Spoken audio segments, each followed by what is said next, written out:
This video brought to you by Gig Sky.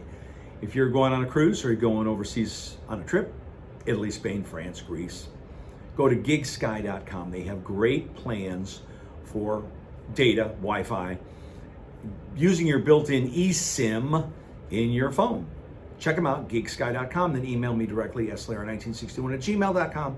I'll give you a super secret link and promo code for 10% off your Gig Sky data plan. Let's talk about the differences between premium and contemporary cruise lines. Now, we're not going to talk about super luxury like Regent or the Ritz-Carlton cruise line, because that's 1%. I mean, you know, very few people go on those. They got the time, the money, and maybe one day if the Ritz-Carlton Yacht Club calls me or if Regent calls me and I can experience it, I'd love to share it with you. But I can't tell you about it because I haven't been on it. But this is what I can talk about. Let's talk about premium cruise lines first. A premium cruise line is like Holland America or Celebrity. My wife and I have over 100 days on Holland America line, the Maasdam, the New Amsterdam, the Uredam, Oosterdam, Westerdam. Why is Holland America so kind of close and dear to my, I'm wearing a Holland America shirt, you probably can't read it, but why is it close to my heart? Well, number one is Chef Rudy. I've known Chef Rudy for many, many years, and Chef Rudy's now working with Princess and so forth. But Chef Rudy was like the top chef. Just Google him. Chef Rudy, R-U-D, I think it's I think, and Holland America, and you'll see him. But anyway, Holland America, the food is on a scale of 1 to 10, it's a 20, okay? And even in the main dining room, you don't have to pay the extra money like on other cruise lines to go to a specialty restaurant to get really good food. It's good even in the main dining room.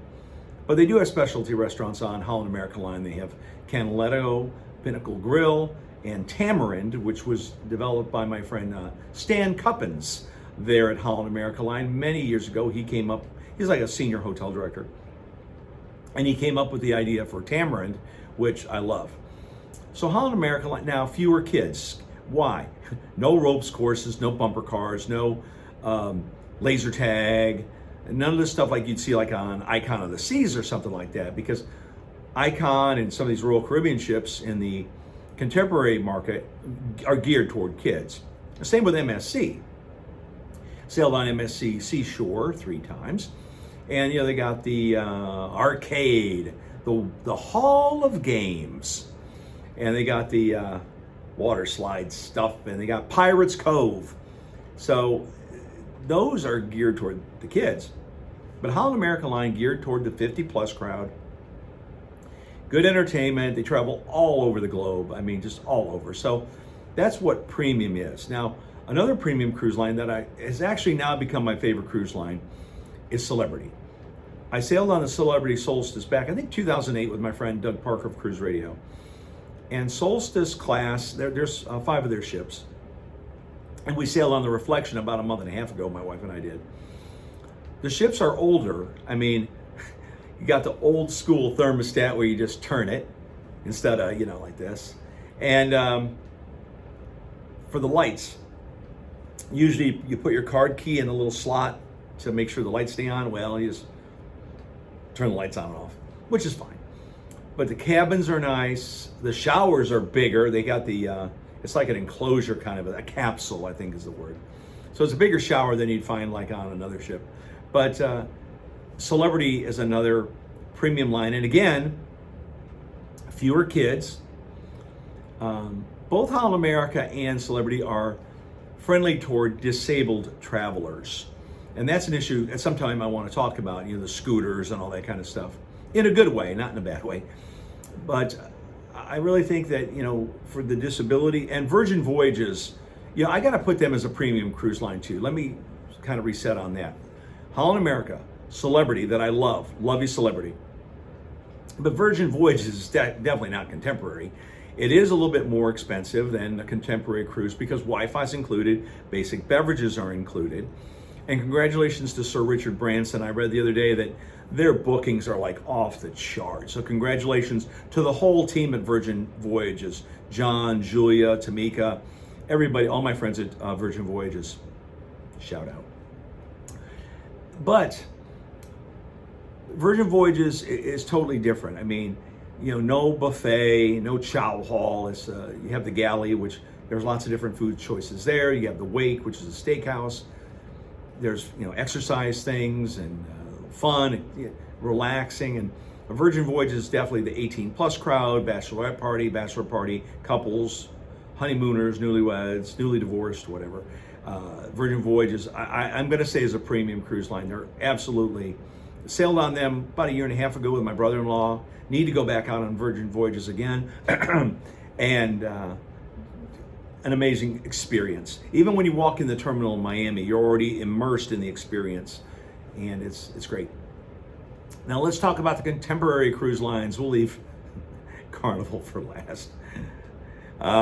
Contemporary MSC.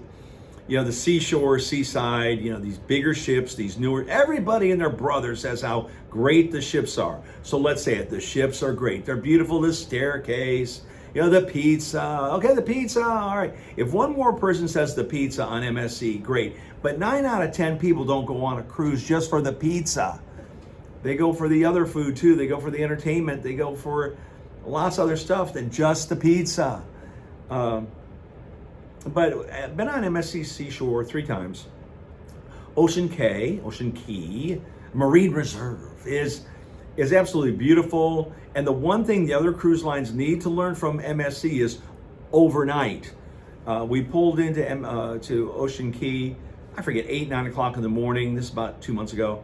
And we're there all day. My wife and I enjoyed the beach, spent the night there, woke up, there's still the beach, and we didn't leave till 4. So having that is a win-win, I think, for the cruise line, because you guys aren't burning more gas, and your passengers are happy because they're enjoying this Ocean Key Marine Reserve. NCL.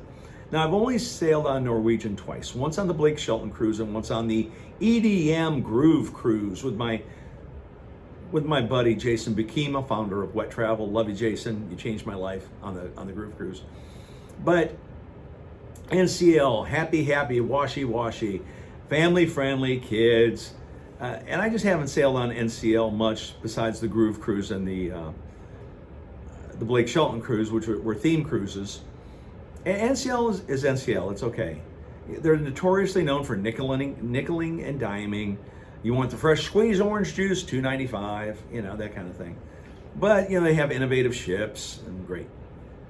Royal Caribbean. My wife and I sailed on the Icon. I mean, unbelievable. 6,000 plus passengers. Lots of the neighborhoods. They got like 12 different neighborhoods. You got it for the adults, you got it for the kids, you got it for this, and so that's real cool. And of course, if you want one of the top suites, they're booked out quite a ways. But Royal Caribbean, back in the day, my wife and I sailed on the Mariner, on the Monarch. I think my daughter sailed on Allure. She said she liked that. And so Royal Caribbean is great for families, just 100%. Now, if you're whatever, if you gotta figure out there's gonna be kids on board. So if you don't like kids running down the halls and hitting all the buttons on the elevators, you can't complain. I'm telling you, Royal Caribbean is contemporary, but you got to give it to Royal Caribbean for Perfect Day at Coco Cay, and they've really done a great job monetizing that. You got to pay to go into the water park, you pay to go up in the balloon. But if you look at one of my other YouTube videos, we went to, I think it was the South Beach there at Ocean Cay, or Perfect Day at Coco Cay. Free chairs, free umbrellas, there was the food there, everything was just off the chain great. I'd go back to Coco Cay any day of the week. Same way with Ocean Cay. So we talked about MSC, we talked about NCL, talked about Royal Caribbean. Now let's move on to Carnival. I probably have over 80 days on Carnival. Carnival Fascination, the Elation, the Sunshine, and Carnival's been changing over the last couple of years. Now let's just talk about the elephant in the room. The elephant in the room is that the cruise lines have gone through major financial distress with COVID. They lost billions of dollars. These ships were parked or they were out at sea. They had to send their crew home. There was a whole lot of stuff, and God bless them. I mean, they were able to keep the industry afloat, if you will. And now they're trying to recoup those billions of dollars they lost. I get that. So many cuts. I mean, back in the day, turn down service twice a day, the chocolate on the pillow, and the real nice, very important, fun person gifts. I mean, great backpacks or really nice stuff. And now you get a luggage tag, or you can get a ball cap, or something that really nobody wants. And they did not do a focus group. Hey, Carnival, do a focus group on your next VIFP. I'll help you with that. We'll get some of the influencers together. We'll give you some free input on your next VIFP gift. But the baseball hat was definitely a flop. But Carnival has changed quite a bit. And so now what Carnival and Holland America, hand in hand, shaking hands together, rebranding, renaming Half Moon Cay, or Half Moon Key. Now, I've been to Half Moon Cay 15, 20 times in my lifetime. And you got the buffet there, and it's kind of peaceful and kind of nice and everything. But I guess they're trying to turn it into a Coco Cay probably for revenue. And I get it. They're going to have a pier and then blah, blah, blah. So good luck, have fun, good. At least you're not building a Coco Cay in Mexico like Royal Caribbean's doing. But would I sail on Carnival again any day of the week? But we all know what's going on. But I tell you what is going on. Carnival is seeing the problems they're having with fights and with alcohol abuse. So they're hiring more people to make sure people are not abusing the alcohol problem. And they're hiring people to make sure kids aren't running wild. And hopefully they need to do more about deck chair hogs, where Caitlin is jabbing Tom at 5 a.m. Tom, yes, my dear, yes, my queen, yes, my princess, your wish is my command. Run down there, and here's a book and glasses and a hat and a towel with the clips. Reserve our deck chairs right there by the front of the pool so I can dip my toe in it. Yes, my queen, runs down there. But deck chair hogs, that's something that a lot of people just don't like, because these people, it's usually the guy running down there and saving these things. And then, of course, the couple, an hour on Facebook, slow cup of coffee, ponder the day. And then by 10:30, they go strolling down there to their perfect chairs right by the pool in the bathroom. And just not a good thing. And I think they're getting better on that. This even happens at all-inclusive resorts. I go to the Palladium Hotel Resort Group places, Jamaica, Dominican Republic, Cancun, as there are like deck chair hogs there, but I think people are doing better about it. Anyway, so that's the difference between premium and contemporary. Premium, Holland America, celebrity, fewer kids, more seasoned adults, a quieter, more relaxed, more elegant, more refined. It's going to be, but you go contemporary, I'm telling you, Carnival, NCL, MSC, Royal Caribbean, more kids, more weekend parties, more people drinking. And it just depends on what you want to do. If you want that weekend party, a little 3-day cruise, maybe Jacksonville, but leaving out of Jacksonville or Port Canaveral, hey, it's going to be a party cruise. Great, have a party, have fun. But people like my age and that demographic, Celebrity, Holland America, and even Virgin Voyages. Hey, I got some breaking news about shore excursions coming up, so stay tuned for that. ScottLarry, thecruisegenius.com. Like and subscribe.